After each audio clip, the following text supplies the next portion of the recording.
নিজে রান্না করে নিজেই খাবারটা খেতে পাচ্ছি না, কোনো মতে করে খেয়েছি। এইবার আমার ভাতটা রয়েছে, আর বেশ ওয়েদারটাও বেশ ভালো হয়ে, মানে মেঘলা, বৃষ্টি, ঝড়, আর যা যা দরকার সব।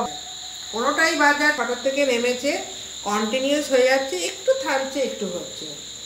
তার দুপুরবেলা খাবারটা তো খুবই বাজে হয়েছে, কি করব। তখন ভাত ভাজার মতন করে দিই, তখন শুনে খুব খুশি হলো। না করব ভাত ভাজা, না করব সে বিরিয়ানি। এর জন্য আমি কী করলাম, একটু ডিম নিলাম, দিচ্ছি, বাড়িয়ে দিচ্ছি।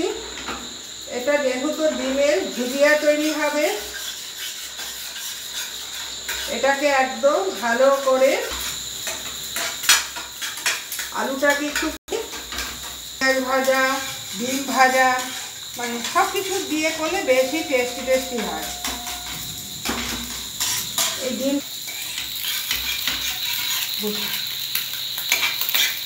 তারপরে আর ভাজবো না ডিমের।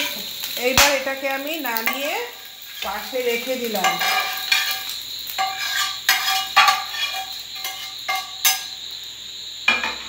এইবার আমি দিচ্ছি আবার সাদা তেল।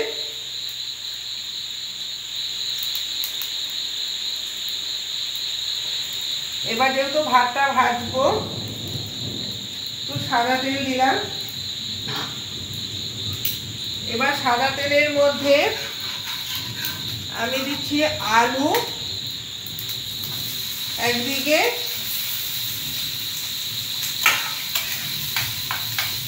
এবার একদিকে দিচ্ছি পেঁয়াজ।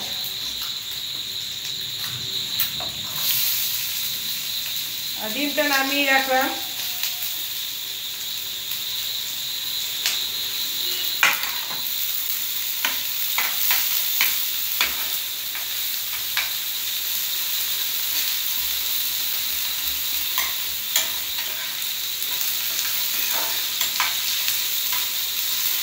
পেঁয়াজটা লাল হওয়ার জন্য আবার একটু নুন দিচ্ছি। নুনের পরিমাণটা কমই দিচ্ছি।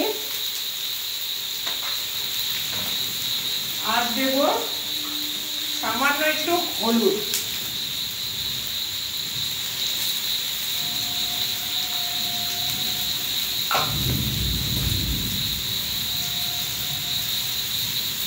একটুখানি হলুদ দিলাম।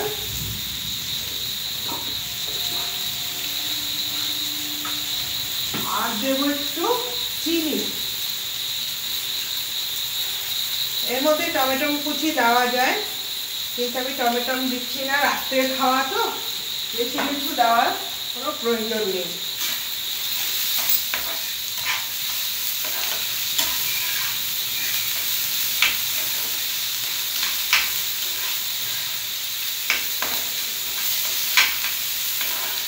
পেঁয়াজটা বেশ কালার ধরে গেছে, আলুটা নরম হয়েছে কিনা একটু দেখে নিই।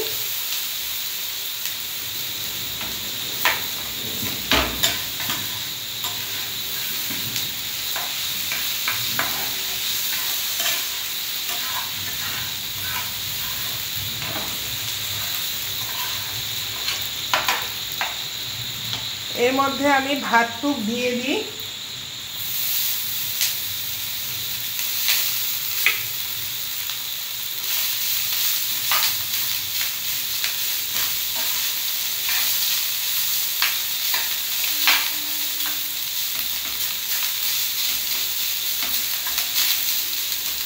আমার এটা ভাজা হয়ে গেল। ওপর থেকে ভুজিয়াটাকে এইভাবে ছড়িয়ে দিলে ব্যাস আমার কমপ্লিট হয়ে গেল।